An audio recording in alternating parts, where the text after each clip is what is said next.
May mga negosasyon na nangyayari sa pagitan ng Department of National Defense at pamunuan ng Philippine Navy, patungkol sa pag-approve sa 3 Del Pilar class, na magkaroon ng parehong mga missile system sa mga Jose Rizal class at Malvar class. Ito ang binanggit ni Bonds QPH sa kanyang Facebook page ngayon, at ayon sa kanya, base sa mga impormasyong ibinahagi sa kanya, ay matagal nang nagkaroon ng mga negosasyon patungkol dito. Nabanggit din ito ni Max Montero noon sa isa sa kanyang mga post sa kanyang Facebook page na Max Defense, na may mga hakbang nang ang ginagawa ang Philippine Navy at Department of National Defense para sa pag-upgrade ng 3 Del Pilar class, at pag-reclassify nito pabalik sa pagiging frigate classification. Ang gusto umano ng Navy, ay magkaroon ng parehong weapon system configuration ng Del Pilar at Jose Rizal class.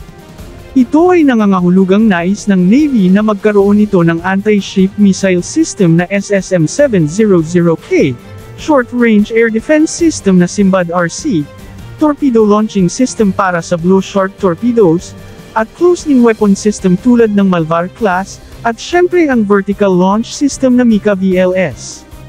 Noong nakaraang taon, ay natapos na ang unang phase ng pag-upgrade ng 3 Del Pilar class, at meron na itong hull-mounted sonar mula sa ELEC, radar electronic support measures mula sa ELBOT, at ang combat management system na Naval Shield, mula sa Hanwha Systems, katulad ng sa Jose Rizal class. Gamit ang foreign military financing ng Amerika, na-upgrade na ang radar ng mga ito sa pagka 3D, gamit ang SeaGiraffe Air Surface Search Radar, at meron na rin itong electro-optical camera system o si FLIR 230, at may 2 B systems Mk38 25mm gun system bilang secondary guns. Tanging mga missile system na lang ang kulang upang maging frigate na itong 3 barkong ito.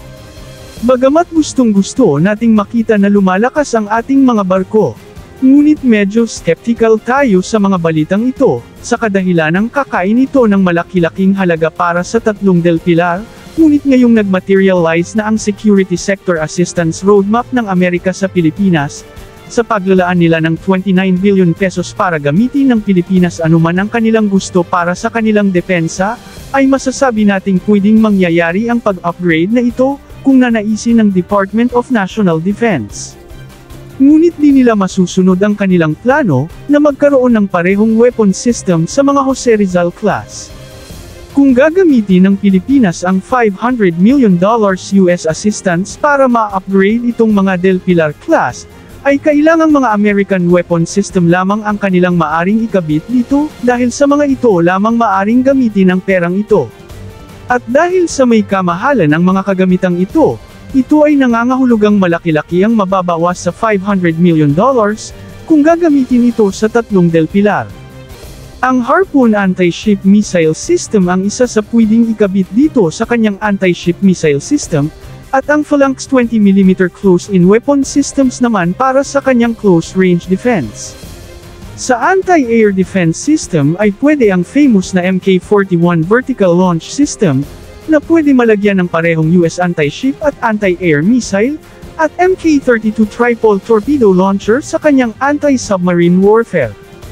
Inaasahan nating gagamitin ang $500 million